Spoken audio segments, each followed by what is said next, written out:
시주단지를 그냥 쓸어버리고 치워버렸어. 제사도 안 지내. 거부했다. 그런 것들이 업으로 쌓이는 거예요. 구설한다고 사주팔자 바뀌고 업이 다 풀리면 다 굿해야 돼요. 여기 신당 오는 손님. 선생님, 네. 같은 사주를 가지고 있는 두 사람이 있다면 네. 둘 다 비슷한 인생을 살아야 하지 않나요? 똑같은 사주를 가지고 있는데 한 사람은 유명한 연예인으로 살고 한 사람은 그냥 평범하게 살고 이런 경우가 많잖아요.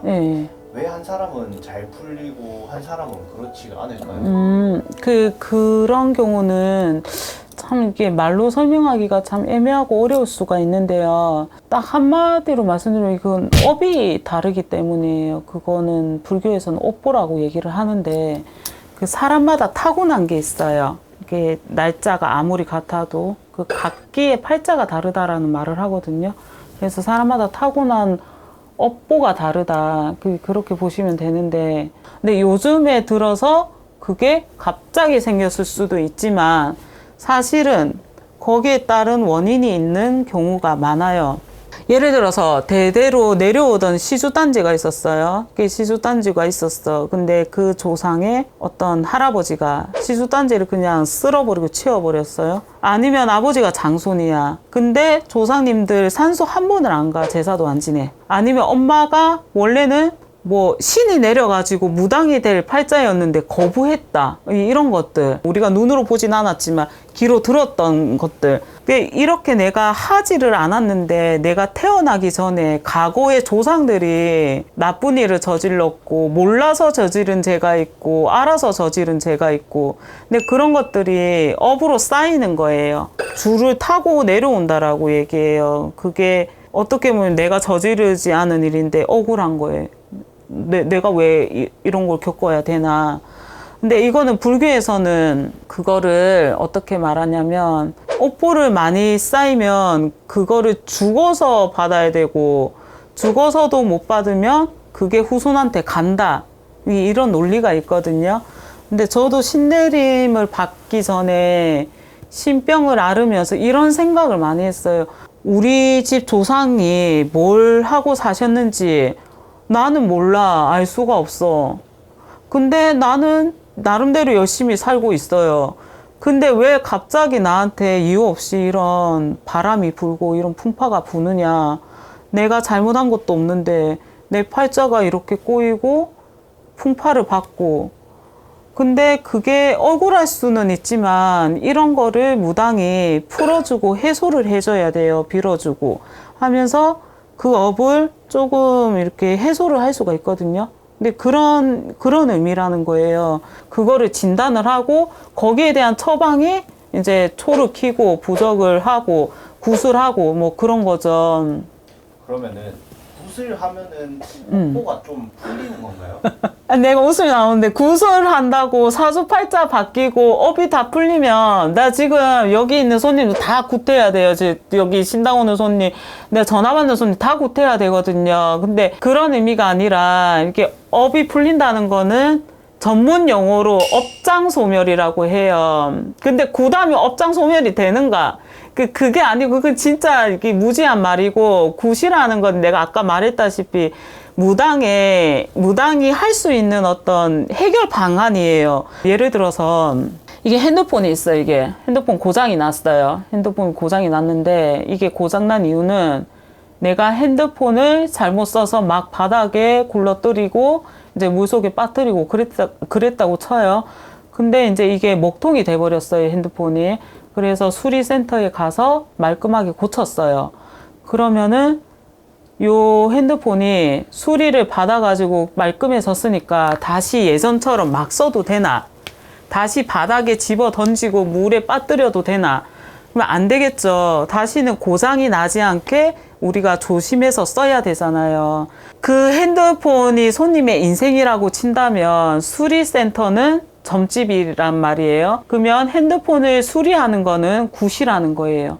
꼭 굿만이 아니라 뭐 치성, 뭐 부적, 뭐 이런 거라는 거죠. 근데 수리센터에서 해줄 수 있는 제일 나은 방법이긴 하지만 그게 영원한 건 아니에요. 그래서 결국에는 업장소멸이라는 거는 본인 노력으로 하는 거예요. 그래서 아무리 내 인생에 업이 많다고 해도 이번 생에는 내가 정말로 올바르게 잘 살아가지고 이 업장을 최대한 잘 닦아야 되겠다.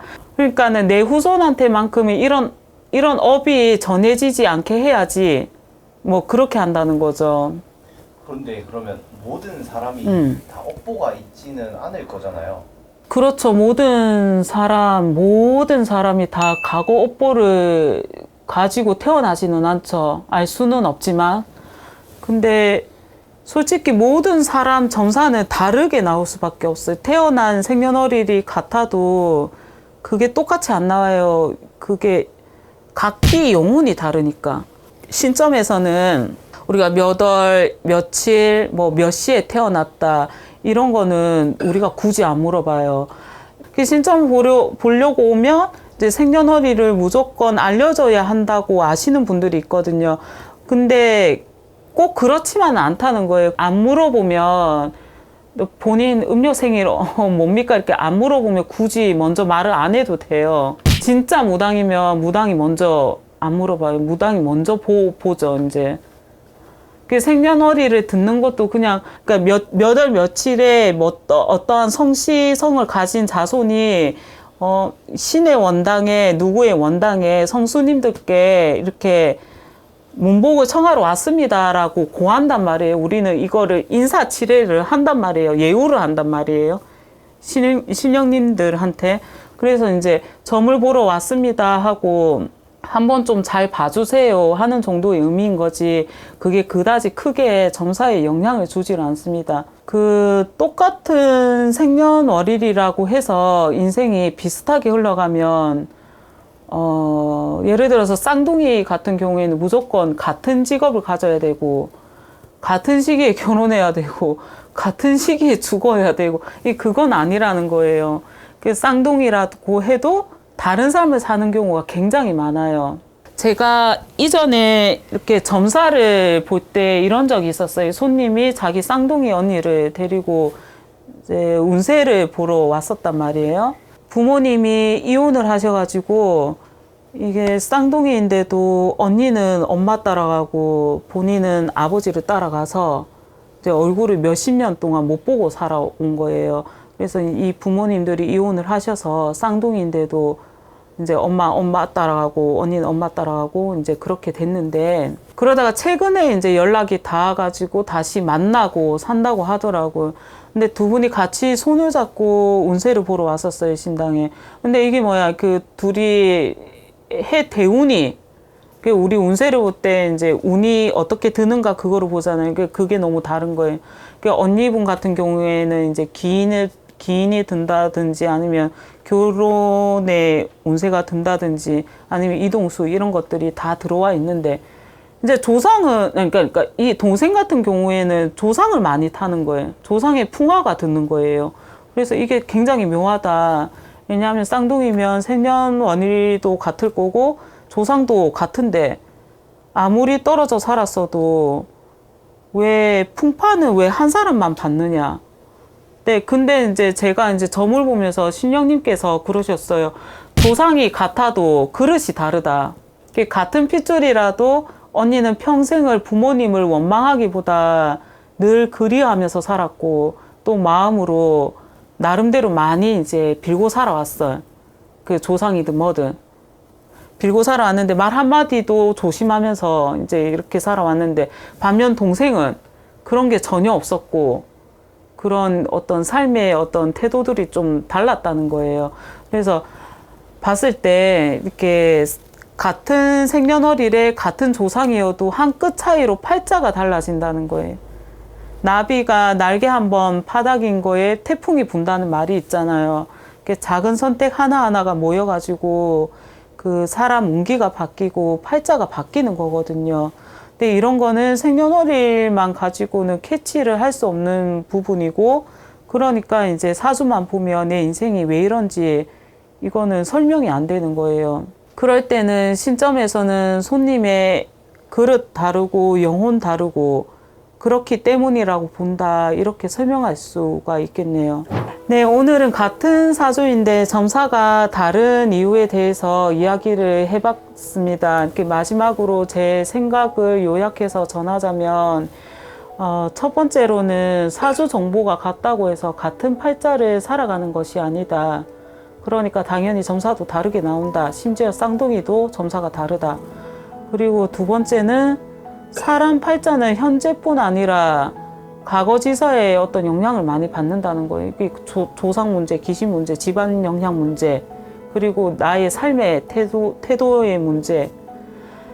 근데 이제 뭐 예를 들어서 내가 성실히 이제 살아가고 있다. 근데 팔자가 이상하다 싶으면 나의 과거력을 보시면 돼요. 과거에 내가 어떻게 행적을 어떻게 살았느냐. 그것에 대해서 이제 고려해 볼 수가 있고요. 세 번째로는 일단은 내 팔자 원망을 하지 마시고요. 열심히 살아라는 거예요. 열심히 살아도 내 팔자가 꼬인다. 그러면 이해가 안 된다. 그러면은 고민하지 마시고 이제 전문가이신 무당한테 이제 상담을 받으러 가시라. 그래서 사주에 안 잡히는 영이나 업을 본다. 그렇게 이해를 하시면 돼요. 과학적으로 증명할 수 없는.